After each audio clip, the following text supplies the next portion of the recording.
আজকে আমরা দেখব কিভাবে প্রকিউরমেন্ট মডেলে কাজ করতে হয়।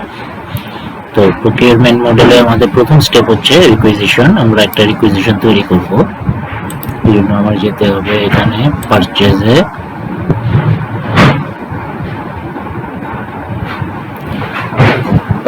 আমি রিকুইজিশন লিস্টে যাব। অ্যাড নিউতে গেলে আমার এই চলে আসলো। আমি এখানে প্রজেক্ট আমাকে সিলেক্ট করতে হবে কোন প্রজেক্টের জন্য আমি এটা করছি রিকুইজিশনটা। তারপরে আমি প্রোডাক্টে এসে এখানে আমি দিচ্ছি আমার 1 ইঞ্চি পাইপ লাগবে, এটা আমি দিলাম 220 টাকা করে আরএফপি। আমার সাপোজ 2000 আরএফপি লাগবে।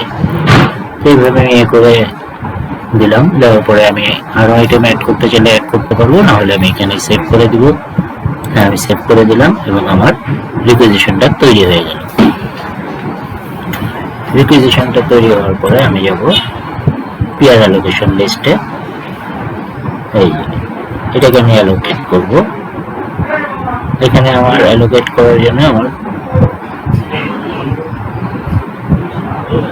প্রকিউরমেন্ট টাইপ আমার সিঙ্গেল উইন্ডো হলে সিঙ্গেল উইন্ডো আমি সিলেক্ট করলাম। পারচেজ লোকেশন লোকাল দিয়ে আমি এটা সেভ দিয়ে দিলাম। পারচেজ লোকেশন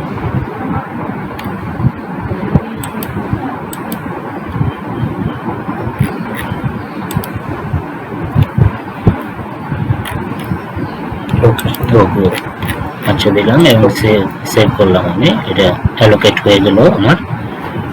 এটা আমি সিঙ্গেল উইন্ডোরে দিলাম। তো আমি উইন্ডোর সিলেকশনে যাচ্ছি।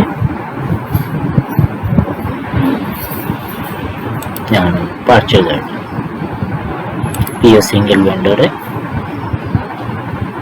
এই যে এটা আমরা এইমাত্র করেছিলাম। এটা এখন আমি পিও ক্রিয়েট করব। সাপ্লায়ার সিলেক্ট করলাম, পিও ডেটটা দিলাম, এভাবে আসলো। এবং তারপরে আমার টার্মস এন্ড কন্ডিশন আমি দিতে পারি।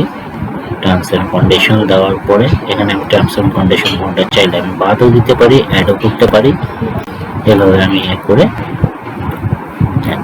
এখানে আমার যদি কিছু থাকে ক্যারিং কস্ট অ্যাড করতে চাইলাম আমি পিও তৈরি করার সময়, এখানে ক্যারিং কস্ট অ্যাড করে দিব। হ্যাঁ, ডিসকাউন্ট দিতে চাইলে আমি ডিসকাউন্ট দিতে পারবো। সবকিছু করতে পারবো। ভ্যাট অ্যাড করতে চাইলে ভ্যাট অ্যাড করতে পারবো। এইভাবে আমি আমার ইয়ে অনুযায়ী পিওটা তৈরি করে এখানে এসে সেভ দিলে পিওটা তৈরি হয়ে গেল পরবর্তী অ্যাপ্রুভালের জন্য। এইভাবে আমরা রিকুইজিশন থেকে শুরু করে অ্যাপ্রুভাল এবং সর্বশেষ হচ্ছে আমাদের পিও তৈরি করা।